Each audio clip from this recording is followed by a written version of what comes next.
The massive doors of the Galactic Council chamber opened with a sound like thunder rolling across mountains. Taemin walked through those doors knowing that everything humanity had worked for over the past 50 years hung in the balance of the next few hours. Behind him walked Sora and Wu Jin, the only other humans allowed in this sacred place where 847 different alien species made decisions that affected trillions of lives across the galaxy. The chamber itself was a marvel that still took Taemin's breath away even after visiting it dozens of times. It stretched upward for what seemed like miles, with floating platforms positioned at different heights to accommodate the various alien species and their different atmospheric needs. Some platforms glowed with intense heat for the rock-eating thermals, while others were shrouded in freezing mist for the ice-dwelling cryogens. The air itself was a carefully controlled mixture that allowed most species to breathe, while translation devices ensured everyone could understand each other. Taemin had spent 30 years preparing for this moment. He had learned 17 different alien languages and studied the customs of hundreds of species. He knew which aliens considered direct eye contact an insult and which ones saw looking away as a sign of weakness. He understood the complex web of alliances and grudges that had shaped galactic politics for thousands of years before humans had even discovered fire. Yet, despite all his preparation, he felt the weight of representing his entire species pressing down on his shoulders like a physical force. The human delegation took their assigned seats on a platform that floated near the bottom of the chamber. It was not lost on Taemin that this placement was meant to show humanity's low status in the galactic hierarchy. They were newcomers, barely worth notice compared to species that had been part of the council for millennia. The message was clear. Humans should be grateful for any attention at all from their betters. Speaker Velthar stood at the center of the chamber on the highest platform. He was a Nexari, one of the founding species of the council, and his crystalline body caught and reflected the chamber's lights in patterns that hurt human eyes to look at directly. When he spoke, his voice resonated through the translation systems in tones that seemed to come from everywhere at once. "We gather today to address the human situation," Velthar announced, and immediately the chamber fell silent. Even the constant background hum of environmental systems seemed to quiet. For 50 years, we have watched this young species with interest and growing concern. They have shown remarkable technological progress and expansion, but also disturbing tendencies toward violence and independence that threaten the stability our council has maintained for 10,000 years. Taemin felt his jaw tighten, but kept his expression neutral. He had expected this kind of opening, but hearing humanity dismissed so casually still stung. Beside him, Sora shifted slightly in her seat, and he knew she was thinking the same thing he was. These aliens spoke about humans like they were discussing a dangerous animal that needed to be caged. "Today we present the solution to this problem," Velthar continued. "The Harmony Accords represent our generous offer to bring humanity fully into the galactic community while addressing the legitimate concerns about their disruptive nature." A holographic display materialized in the center of the chamber, showing the text of the Accords in thousands of different languages and symbol systems. Taemin had received an advance copy weeks ago, but seeing it displayed so prominently made his stomach turn. The document was hundreds of pages long, but its core demands could be summarized simply: complete submission. The first section dealt with what the aliens called biological harmonization. In simple terms, they wanted to genetically modify every human being to reduce what they termed excessive aggression and independence drives. The modifications would be mandatory and irreversible, affecting not just current humans, but all future generations. The aliens presented this as a gift, a way to help humans overcome their primitive, violent nature and achieve the peaceful enlightenment that other species enjoyed. The second section addressed military concerns. All human military vessels would be surrendered to Council control and either destroyed or converted to civilian use. Human weapons technology would be banned. with only Council-approved defensive systems allowed on human worlds. Any human caught possessing unauthorized weapons would face immediate exile or worse. The aliens argued that this was necessary to prevent humans from threatening the peace that had reigned in the galaxy for centuries. The third section covered governance and oversight. Human governments at all levels would be restructured according to Council guidelines and subject to alien oversight. Key decisions about trade, expansion, and resource allocation would require Council approval. Human colonies would be limited to specific areas of space designated by the Council, with expansion beyond those boundaries strictly forbidden. The aliens claimed this would help humans learn proper governmental techniques from species with thousands of years of experience. The details of the accords were read aloud. Taemin watched the reactions of the various alien delegates. Most nodded approvingly or made gestures of agreement in their species' customs. A few, particularly the younger species that had joined the Council more recently, looked uncomfortable but said nothing. The message was clear. This was not really a negotiation but a formal presentation of terms that had already been decided. Wu Jin leaned over and whispered urgently in Taemin's ear. "The trade implications are even worse than we thought. They want complete control over our industrial capacity." Taemin nodded slightly, having reached the same conclusion. The accords would effectively turn humanity into a client species, providing resources and labor for the Council while having no say in how those resources were used. When the presentation finished, Speaker Velthar turned his attention directly to the human platform. "Ambassador Taemin, the Council recognizes your right to respond to this generous offer. We trust that humanity will see the wisdom in accepting these terms and joining the galactic community as proper members rather than the independent wildcards. You have been..." Taemin stood slowly, feeling the eyes of hundreds of alien delegates focused on him. He had prepared several different responses depending on how the presentation went, but none of them seemed adequate for this moment. The aliens clearly expected him to either accept immediately or perhaps ask for minor modifications to some of the less important terms. They had no idea what was actually about to happen. "Honored Speaker and esteemed delegates," Taemin began, his voice carrying clearly through the chamber's acoustics. "Humanity is grateful for the Council's attention and for this opportunity to address such a distinguished gathering." He paused, letting the formal pleasantries settle before continuing. "However, after careful consideration of the Harmony Accords, humanity must respectfully decline this offer." The silence that followed was so complete that Taemin could hear his own heartbeat. Then the chamber erupted into chaos.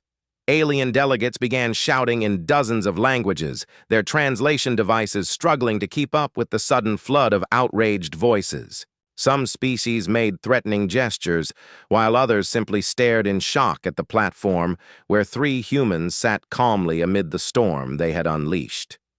Speaker Velthar's crystalline body flashed angry red patterns as he called for order.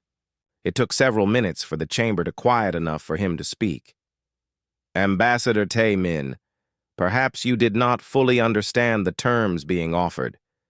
This is not a negotiation where you can simply reject what is presented. The Council has determined that these measures are necessary for galactic stability." Taemin remained standing, his expression calm despite the chaos around him. "I understand the terms perfectly, honored Speaker. Humanity appreciates the Council's concern for galactic stability, but we cannot accept terms that would fundamentally change who we are as a species. We prefer to remain independent and find our own path among the stars." The alien delegates erupted again, but this time their anger was mixed with something else: disbelief. No species had ever rejected Council membership. The very idea was incomprehensible to beings who had spent their entire civilizations as part of the galactic community. They could not understand how any intelligent species would choose to remain outside the safety and prosperity that council membership provided. Sora caught Tai Min's eye and nodded slightly toward the chamber's exits. She had been watching the alien security forces throughout the meeting and had noticed them moving into position around the human platform. The council had clearly prepared for the possibility that humans might be difficult, but they had underestimated just how difficult humans could be when they set their minds to it. The council will need time to consider humanity's response, Velthar announced, his voice tight with barely controlled anger. This session is adjourned until tomorrow, when we trust that humanity will present a more reasonable position. As the alien delegates began filing out of the chamber, many of them casting hostile glances toward the human platform, Tai Min finally allowed himself to sit down. His legs felt weak from the tension of the last few hours, but he also felt something else: relief. The emergency session of the Galactic Council began before dawn on Nexus Prime, with delegates arriving in a fury that had not been seen in the chamber for over 1,000 years. General Grixta of the Korthak military faction stomped into the chamber on his 6 heavily armored legs, his weapon-studded carapace gleaming under the lights as he took his position on one of the higher platforms. Behind him came dozens of other military representatives from species across the galaxy, all of them sharing the same expression of outraged disbelief that any species would dare reject the Council's generous offer. Nixiel of the Etherians floated into the chamber surrounded by the soft blue glow that her energy-based species naturally produced. Unlike the military delegates, she moved with calm precision. But Tai Min could see the tension in the way her light patterns flickered more rapidly than usual. The Etherians prided themselves on logical thinking and careful analysis, and humanity's rejection had clearly caught them completely off guard. Speaker Velthar called the session to order with sharp, crystalline chimes that echoed through the chamber like breaking glass. His body still showed the angry red patterns from the previous day, and his voice carried an edge that made the translation devices crackle with static. We gathered to address the unprecedented situation created by humanity's rejection of Council membership. Never in 10,000 years of galactic civilization has any species chosen to remain outside the community of worlds. Tai Min listened from the human platform, which had been moved even lower in the chamber hierarchy overnight. The message was clear. Humans had lost what little status they had possessed. Around him, Sora and Wu Jin maintained professional expressions, but he could feel their tension. Intelligence reports from their contacts throughout Council space had been arriving all night, and none of them painted a positive picture of humanity's future prospects. General Grixta was the first to speak, his voice a harsh rumble that seemed to shake the chamber's foundations. The humans have shown their true nature.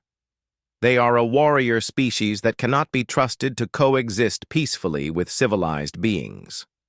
I propose immediate military action to force compliance with the Harmony Accords. A few destroyed colonies will convince them to accept our generous terms. A chorus of approval rose from the military platforms, with dozens of species voicing their agreement. The Pyrothans breathed jets of superheated gas in excitement, while the crystallines rang like wind chimes in harmonious support. Tai Min noted grimly that many of these species had been conquered by the Council in the distant past and now seemed eager to inflict the same fate on others. Nixiel's response came in the form of pure light patterns that the translation systems converted to speech. Honored General, while your concerns about human aggression are valid, perhaps we should consider less drastic measures first. Economic sanctions and trade restrictions might convince them to reconsider without the need for military intervention. The suggestion sparked immediate debate across the chamber. Some delegates supported the idea of economic pressure, arguing that humans were too dependent on galactic trade to survive in isolation. Others dismissed it as weakness, claiming that only force would make the stubborn humans see reason. Still others proposed various compromises. from partial compliance with the Accords to probationary membership with reduced rights. Woojin had been frantically taking notes throughout the debate, and now he leaned over to whisper urgently in Taemin's ear. They are talking about cutting off all trade routes to human space. No alien ships, no technology transfers, no resource exchanges. They want to strangle us economically. Taemin nodded grimly. He had expected this possibility, but hearing it discussed so casually by beings who had never faced real hardship made his anger burn cold and steady in his chest. These aliens lived in a galaxy where the Council provided everything they needed, from resources to protection to technological advancement. They could not imagine surviving without that support system, so they assumed humans could not either. The debate continued for hours, with each species presenting their own preferred solution to the human problem. Some wanted immediate invasion and forced integration. Others preferred a gradual approach using economic pressure and diplomatic isolation. A few even suggested simply ignoring humanity and letting them struggle alone in their small corner of the galaxy until they begged to join the Council on any terms offered. Throughout the discussions, one theme remained constant, not a single. Alien delegate questioned the Council's right to make these decisions about humanity's future. They spoke about humans like they were discussing the management of a dangerous but potentially useful resource. The idea that humans might have legitimate reasons for wanting independence never seemed to cross their minds.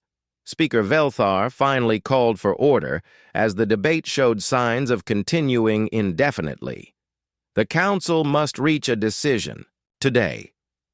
Humanity's rejection cannot be allowed to stand without response, or other species might begin to question the authority that has maintained galactic peace for millennia. As if summoned by these words, Taemin stood up on the human platform. The chamber fell silent as hundreds of alien eyes turned toward him, most showing expressions of surprise that he would dare interrupt their deliberations. Honored Speaker, humanity requests permission to address the Council before any final decisions are made. The silence stretched uncomfortably before Velthar responded. Very well, Ambassador. Perhaps you have reconsidered your position and are prepared to accept. The Harmony Accords. Taemin walked to the center of his platform, knowing that this might be the last time any human would be allowed to speak in this chamber. Honored delegates, humanity appreciates your concern for our welfare and your desire to include us in the galactic community. However, we must respectfully maintain our position. We seek friendship and cooperation with all species, but we cannot accept terms that would fundamentally alter who we are. General Grixta's response was immediate and thunderous. You speak of friendship while rejecting the greatest gift any species can receive. Council membership brings protection, prosperity, and advancement beyond anything your primitive species could achieve alone. Your refusal is not just foolish, it is insulting to every species that has worked to build this civilization. Wu Jin stood up beside Taemin, his voice calm but carrying clearly through the chamber. General, with respect, humanity has different ideas about what constitutes prosperity and advancement. We believe that growth comes through challenge and independence, not through submission to external authority. We offer trade partnerships, mutual defense agreements, and cultural exchanges, but we cannot accept integration on the terms presented. The chamber erupted again, but this time, the anger was mixed with something else. Confusion. The aliens simply could not understand why any intelligent species would prefer the uncertainty and danger of independence to the safety and comfort of council membership. They had spent so long believing that their way was the only rational path that they could not comprehend an alternative.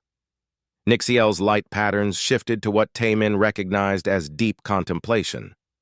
Humans, your position raises interesting philosophical questions about the nature of civilization and progress. However, practical concerns must take precedence. How do you propose to survive and advance without council support and protection? Sora stepped forward for the first time during the session, her military bearing evident even in the formal diplomatic setting. Honored Nixiel, humanity has survived and advanced for thousands of years without external support. We have explored space, developed technology, and built civilizations through our own efforts. We believe we can continue to do so.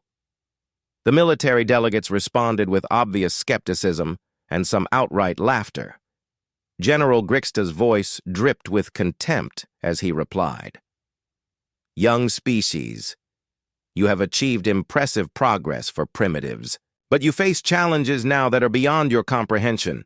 Pirates, hostile environments, resource scarcity, technological barriers. The galaxy is full of dangers that only Council membership can protect you from." Taman felt a moment of doubt as he listened to the General's words. The alien was not entirely wrong about the challenges humanity would face alone in the galaxy. The Council controlled the most advanced technology, the safest trade routes, and the most productive worlds. Independence would mean giving up access to all of that and facing an uncertain future with only human resources and ingenuity to rely on. But then he remembered the briefings he had received before coming to Nexus Prime. Earth's scientists and engineers had been studying alien technology for decades, not just copying it, but understanding the principles behind it. Human colonies were already developing innovations that surprised even their alien trading partners. Most importantly, humans had something that seemed rare in the galaxy: the willingness to take risks and try new approaches rather than simply following established patterns. "General Grixta, we understand the risks of independence," Taman replied, "but we also understand the risks of surrendering our freedom. Humanity chooses to face an uncertain future as free beings rather than a guaranteed future as subjects." 3 years had passed since the Council's banishment decree, and the solar system no longer resembled the peaceful collection of worlds that aliens remembered from their outdated intelligence reports. Every asteroid in the belt between Mars and Jupiter now served a purpose, whether as a mining operation, a manufacturing facility, or something far more dangerous that the Council's patrol ships would never detect until it was too late. Mi Young stood on the observation deck of Ceres Station, watching the latest batch of stealth corvettes emerge from the hidden construction bays carved deep into the dwarf planet's core. The ships looked nothing like traditional human vessels, their hulls covered in metamaterials that bent light and sensor waves around them like water flowing around a stone. To any alien scanner, they would appear to be nothing more than floating debris or perhaps a small asteroid drifting through space. "The 43rd Squadron is ready for deployment," reported Captain Sung Ho, the station's commanding officer. His uniform bore the insignia of the Solar Defense Force, an organization that had not existed before the banishment, but now commanded resources that would have made the old Earth navies weep with envy. "Bo-Ra's team has confirmed that the new stealth systems are operating at 98% efficiency." Mi Young nodded, making notes on her datapad. As Supreme Defense Coordinator, she oversaw military preparations across the entire solar system, from the training facilities on Mars to the weapons platforms hidden in Saturn's rings. The job would have been impossible for any single person before the banishment, but the crisis had forced humanity to develop new forms of organization and cooperation that even they found surprising.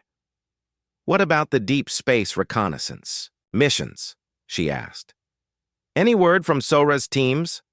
Sung Ho consulted his own display, scrolling through reports that arrived daily through communication networks the Council did not know existed. Ghost Squadron reported successful intelligence gathering from the Proxima sector. They observed Council patrol patterns and confirmed that the aliens still believe we are completely contained within the solar system. Team 7 infiltrated a Korthak supply depot and acquired samples of their latest armor plating for Dr. Deho's analysis. The mention of Dr. Deho brought a slight smile to Mi Young's face. The brilliant scientist had transformed from a quiet academic into the driving force behind humanity's technological revolution. His project Prometheus had not only reverse-engineered alien technology, but had begun improving upon it in ways that, alien minds seemed incapable of conceiving. While the Council rested on 10,000 years of technological stagnation, humans had compressed centuries of advancement into 3 short years. Deep beneath the surface of Europa, Dr. Deho worked in laboratories that would have seemed like science fiction to humans just a few years earlier. The moon's ice-covered surface concealed research facilities that stretched for kilometers through the warm ocean below, powered by geothermal vents and protected by layers of sensor-defeating materials that made them invisible to any outside observation. The quantum resonance weapons are exceeding all performance expectations, Bo-Ra reported as she joined Deho in the main laboratory. The young engineer had proven to have an intuitive understanding of alien technology that even surprised her mentors. We can now penetrate any known energy shield configuration, and the targeting systems lock onto enemies faster than their reaction times allow for evasive action. Deho looked up from the workbench where he was examining captured alien components. Excellent work. What about the project for disrupting their communication networks? Jinho stepped out of the quantum mechanics section, his hair disheveled from hours of intense concentration. The breakthrough came yesterday. We can now inject false signals into their command networks that are completely undetectable by their security systems. When the time comes, we will be able to coordinate their forces against each other while they believe they are following legitimate orders. The implications of Jinho's work were staggering. The Council's greatest advantage had always been their ability to coordinate the actions of hundreds of different species across vast distances. If humans could turn that coordination system against them, the numerical superiority that the aliens counted on would become a weakness rather than a strength. Meanwhile, on Mars, the planet had been transformed into a training ground that pushed human capabilities beyond anything previous generations had thought possible. The low gravity and harsh environment provided perfect conditions for preparing soldiers who would fight in the diverse conditions found throughout the galaxy. Former Earth military officers worked alongside civilians who had volunteered for service, all united by the knowledge that humanity's survival depended on their readiness for whatever challenges lay ahead.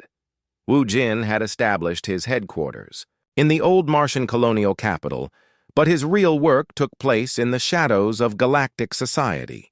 Through a network of contacts among alien traders, mercenaries, and dissidents, he maintained channels of communication and commerce that the Council believed impossible. The aliens had expected their economic blockade to cripple humanity within months. But they had underestimated human resourcefulness and the number of species who quietly resented Council dominance. The Zenithans have agreed to provide rare earth minerals in exchange for our new water purification technology, reported Hye Jin, one of Wu Jin's top operatives who had spent the last year building relationships with species on the fringes of Council space. They hate the Council's environmental regulations and are eager to trade with anyone who offers them real solutions instead of more bureaucratic restrictions. Wu Jin smiled as he reviewed the intelligence reports from across the galaxy. What about the Periphery Coalition? Are they still interested in our defensive system designs?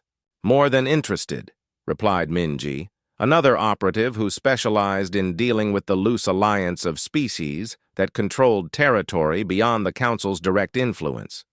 They have offered to provide safe harbor for our deep reconnaissance. Teams in exchange for shield generators that can protect their worlds from Council retaliation. The work was dangerous and required incredible discretion, but it was paying dividends that went far beyond simple trade arrangements. Every alien species that dealt with humans came away with a new perspective on what independence could mean. While the Council preached unity through conformity, humans demonstrated that cooperation could exist without submission. President Hyun-woo stood before the assembled representatives of Earth's unified government in the secure bunker beneath the Himalayan mountains that now served as humanity's political center. The old divisions between nations had not disappeared entirely, but the shared crisis had forged a unity of purpose that previous generations had only dreamed of achieving. The reports from all sectors confirm our progress, he announced to the gathered leaders. Our military capabilities now exceed pre-banishment levels by orders of magnitude. Our technology has advanced beyond anything the aliens believe possible. Most importantly, our resolve remains unshaken.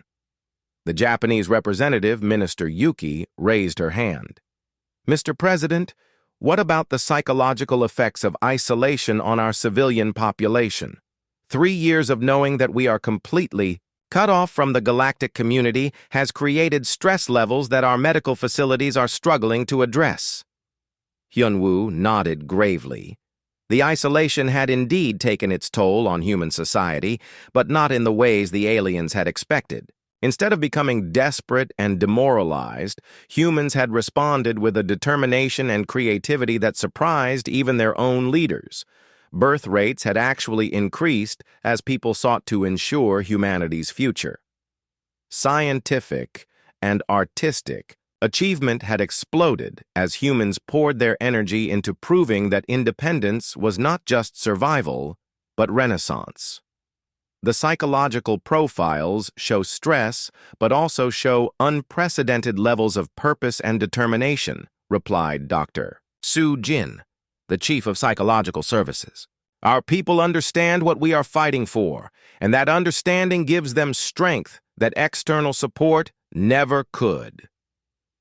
Deep in the outer solar system, beyond the orbit of Pluto, construction crews worked around the clock on projects that would have been impossible to hide in the inner system. The new ships taking shape in those secret shipyards bore no resemblance to anything in the alien databases. They incorporated technologies that no council species had ever imagined, and weapons systems that would rewrite the rules of space combat.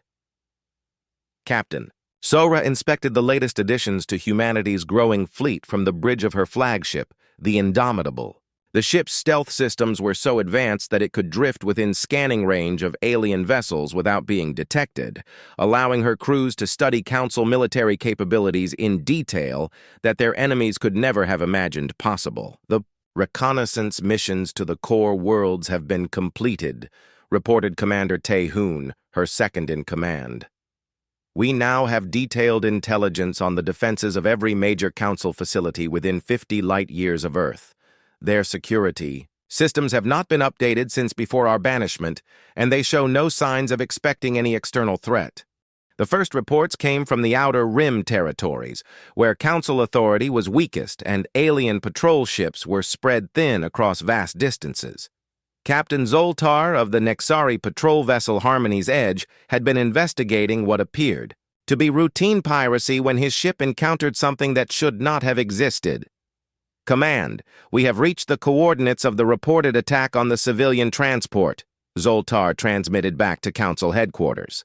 The debris field shows weapon signatures that do not match any known pirate technology.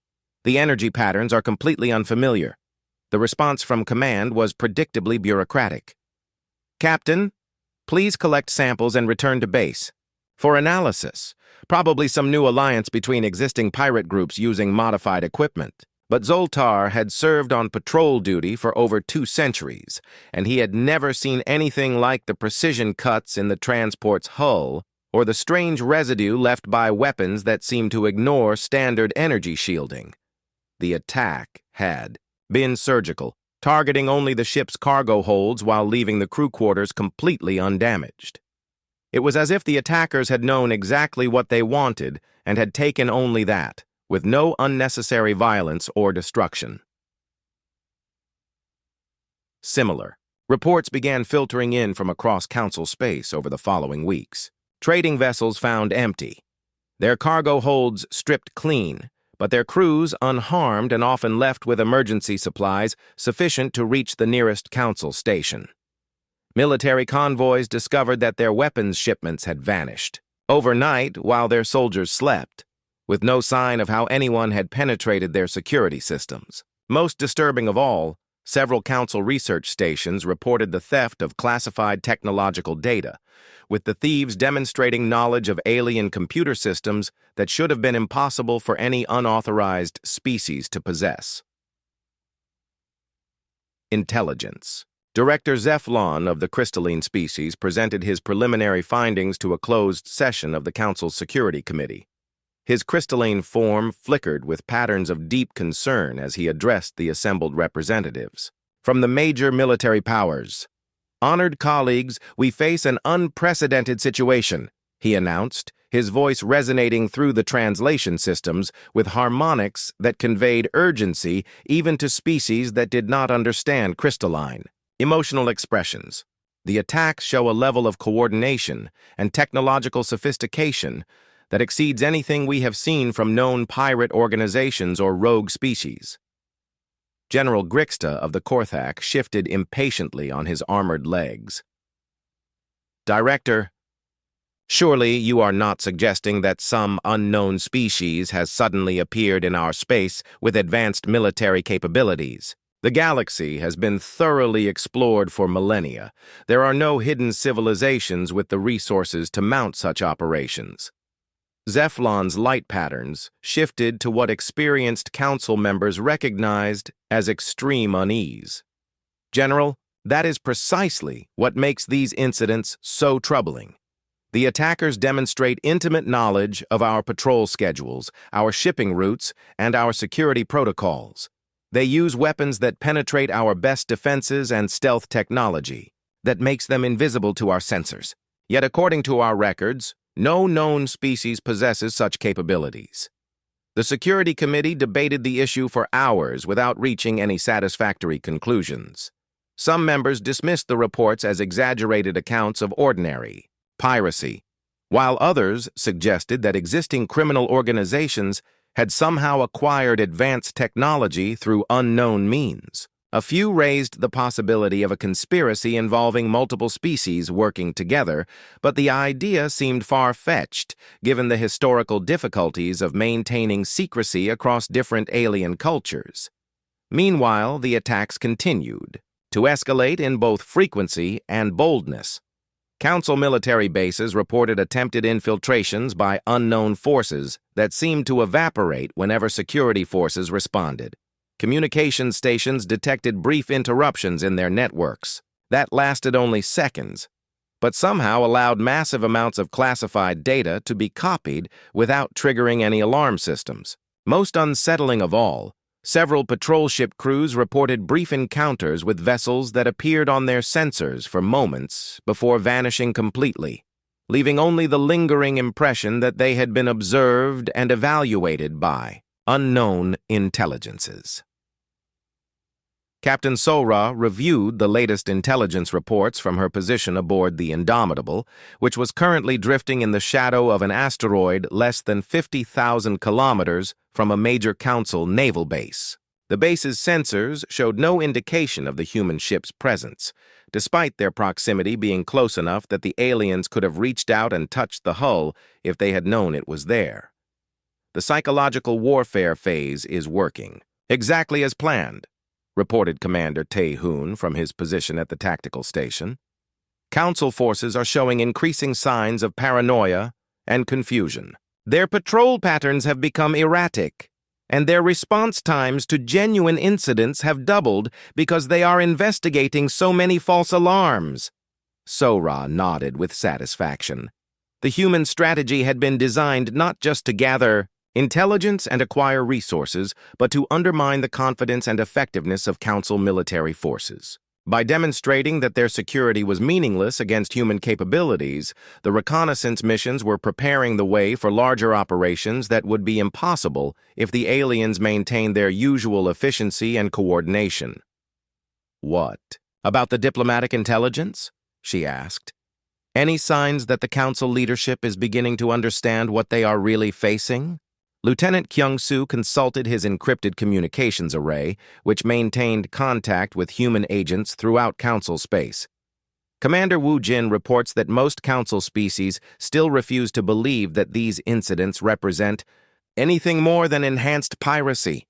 However, Intelligence Director Zeflon of the Crystallines has begun to suspect that something larger is occurring. The mention of Zeflon drew Sora's attention. The crystalline intelligence services were among the most capable in Council space, and if anyone was likely to piece together the truth about human activities, it would be them. Monitor Zephlon's communications closely. If he gets too close to the truth before we are ready to reveal ourselves, we may need to take more direct action. Back on Earth, Dr. Deho was putting the finishing touches on technologies that would have seemed like magic to the Council scientists who had dismissed human capabilities just a few years earlier. The quantum disruption fields that his team had developed could now affect alien technology at the molecular level, causing their most advanced systems to simply stop functioning without any apparent cause. More importantly, the human understanding of Council weaknesses had advanced to the point where they could predict alien responses with startling accuracy. The final phase preparations are nearly complete, he reported to President Hyun-woo during their weekly strategy meeting. Our ships can now penetrate any known Council defense system. Our weapons can neutralize any alien technology, and our intelligence networks provide us with real-time information about their military dispositions throughout the galaxy. Hyun-woo reviewed the data displays that showed human assets positioned throughout Council space, like an invisible web waiting to be activated. Dr. Deho, are you confident that we can achieve our objectives without causing unnecessary casualties among alien civilian populations? Absolutely, Mr. President. Our targeting systems are precise enough to neutralize military assets while leaving civilian infrastructure completely intact. The Council will lose their ability to project power, but their people will be unharmed, and their societies will be free to choose their own paths for the first time in millennia. The breakthrough in understanding came from an unexpected source. Nixiel of the Etherians had been conducting her own private investigation into the mysterious incidents, using analytical techniques that her purely logical species had perfected over thousands of years. Unlike the military minds that dominated the Council's security apparatus, she approached the problem as a puzzle to be solved rather than a threat to be eliminated. Working alone in her research facility on the Etherian homeworld, she had compiled data from hundreds of incidents across the galaxy and subjected them to sophisticated pattern analysis. The results had revealed connections and consistencies that the military investigators had missed completely. The attacks were not random piracy, but carefully coordinated operations designed to achieve specific strategic objectives. The technology being used showed design principles that were familiar yet somehow different from standard Council approaches. Most significantly, trace analysis of debris from attack sites had revealed molecular signatures that matched samples in the Council's biological database. Impossible, she whispered to herself as the analysis results appeared on her display screens. The molecular signatures belonged to humans, but humans were quarantined in their home system and had no access to the technology necessary for interstellar travel without Council support. Yet the evidence was undeniable. Human genetic material had been found at multiple attack sites across the galaxy. The revelation of humanity's continued existence and technological advancement spread through Council space like wildfire, but not in the way the aliens expected. Instead of causing panic among human forces who had been discovered, the news seemed to trigger a coordinated response that demonstrated just how thoroughly the humans had prepared for this moment. President Hyun-woo stood in the command center deep beneath Ceres Station, surrounded by displays that showed the positions of human forces throughout the galaxy. After 3 years of careful preparation, the moment had finally arrived to reveal the true scope of what humanity had accomplished during their supposed isolation. All task forces report ready for simultaneous deployment, announced Admiral Mi Young from her position at the main tactical display. Operation Liberation is authorized to commence on your order, Mr. President. Hyun-woo looked around the command center at the faces of the people who had worked tirelessly to reach this moment. Dr. Deho monitored the technological systems that would coordinate the largest military operation in human history. Wu Jin maintained contact with human agents and alien allies throughout the galaxy. Sora prepared to lead the space forces that would demonstrate humanity's new capabilities to a galaxy that had dismissed them as primitive and contained. The message is ready for transmission, reported Communications Director Yoon-ji from her station. All major alien communication networks have been infiltrated and are ready to carry our broadcast simultaneously. The decision to reveal humanity's transformation through a coordinated demonstration rather than gradual disclosure had been debated extensively among human leadership. Some had argued for a more subtle approach that would minimize the shock to alien societies. Others had pushed for immediate military conquest to ensure that the Council could never again threaten human independence. In the end, they had chosen a middle path that would demonstrate human capabilities while offering the galaxy something it had never experienced: genuine choice. "Begin transmission," Hyun-woo ordered, and his image appeared simultaneously on communication screens throughout Council space, interrupting regular programming and emergency broadcasts alike. "Citizens of the galaxy," he began, his voice carrying clearly through translation systems on thousands of worlds. 3 years ago, your leaders offered humanity a choice between membership in their council and isolation from galactic society. We chose isolation, and your council responded by declaring us a rogue species and forbidding any contact with our worlds. On the tactical displays around the command center, green lights began appearing as human ships throughout the galaxy dropped their stealth systems and revealed themselves to alien sensors. The scope of human deployment was staggering. Every major council military base, every important trade route, every government center found themselves under observation by ships that had been invisible moments before. Your leaders believed that isolation would weaken us, force us to surrender our independence and accept their terms, Hyun-woo continued. They were wrong. Isolation freed us to become something greater than they ever imagined possible. Today, we return to galactic society not as subjects seeking membership, but as liberators offering choice. The alien reaction was immediate and predictable. Military commanders throughout Council space ordered their forces to attack the suddenly revealed human ships, only to discover that their weapon systems had been disabled by quantum interference fields that their scientists did not understand. Communication networks that had functioned flawlessly for centuries began routing orders through human-controlled systems that ensured only confusion and conflicting instructions reached alien forces. General Grixta of the Korthak attempted to coordinate a response from his flagship in the Nexus Prime system, but found that his communications were being intercepted and modified before reaching their destinations. Orders to attack human ships were changed to orders to stand down. Requests for reinforcements became instructions to withdraw to defensive positions. Within hours, the most advanced military in galactic history had been reduced to isolated units operating without central coordination. "This is impossible!" Grixta roared at his communications officer. "How are these primitive humans disrupting our entire command network?" The answer came from an unexpected source. Captain So-Ra's image appeared on the general's command screen, transmitted from the bridge of the Indomitable as it drifted invisibly just outside the range of the Korthak flagship's sensors. "General Grixta, your communications are being routed through human-controlled quantum networks that we have been building throughout Council space for the past 3 years, she explained with professional courtesy.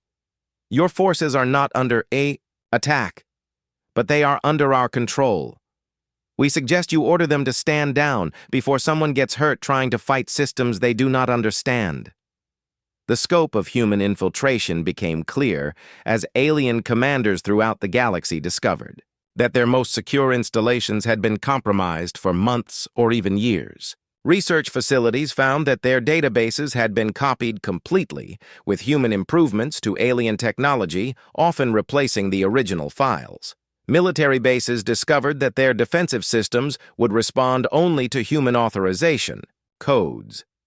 Even civilian infrastructure had been quietly modified to ensure that essential services would continue to function regardless of what happened to Council authority.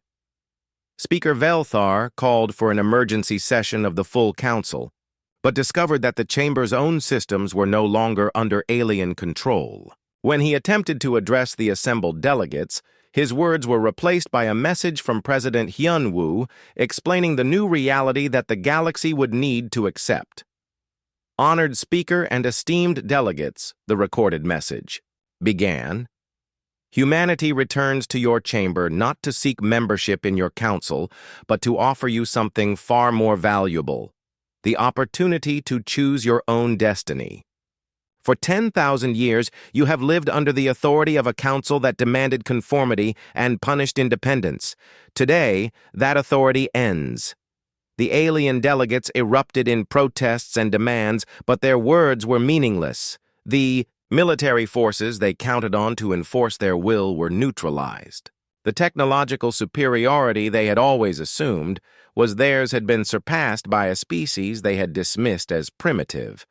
Most importantly, the unity that had held their system together for millennia was beginning to crack as species that had long resented council dominance saw an opportunity for freedom. Nixiel of the Etherians, who had spent the past weeks aboard human ships learning about their technological and social advances, stood to address the chamber. Her energy patterns flickered with excitement as she spoke. Fellow delegates, I have seen what humans have accomplished during their isolation, and I can tell you that resistance is not only futile but unnecessary. They offer us partnership rather than conquest, cooperation rather than submission. The choice is ours to make freely for the first time in our history. The response from the military factions was immediate and hostile. General Grixta denounced Nixiel as a traitor and called for her arrest, but discovered that the chamber's security systems would no longer respond to his commands. Other military leaders demanded immediate counterattacks against human positions, only to be informed that their forces were no longer under their control. President Hyun-woo appeared personally in the council chamber, transported there by technology that allowed him to arrive instantly from Earth despite the vast distance involved. His presence in the sacred space that had been forbidden to humans for 3 years sent a clear message about the new balance of power in the galaxy.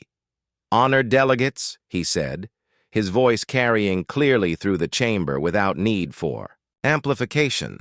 Humanity has no desire to rule over other species or impose our will through force. We seek only the right to exist as free beings and to offer that same freedom to others who desire it. He gestured to displays that appeared throughout the chamber, showing the current disposition of forces throughout the galaxy. Human ships surrounded every major council installation, but their weapons remained powered down. Alien civilian infrastructure continued to function normally under human protection. Most significantly, several species had already begun withdrawing their forces from Council command and declaring their independence. The Council system is ended, Hyun-woo continued. What replaces it will be determined by the free choice of every species in this galaxy. We offer alliance and partnership to those who desire it, trade and cooperation to those who prefer distance, and peaceful coexistence to those who simply wish to be left alone. The debate that followed lasted for days as alien species grappled with concepts that had been foreign to them for millennia. Some, particularly the older and more conservative species, demanded a return to the old system and threatened war against humanity if their demands were not met. Others embraced the opportunity for independence and began planning how to govern themselves without council oversight. A few proposed new forms of voluntary cooperation that would preserve the benefits of galactic civilization without the oppression of forced conformity.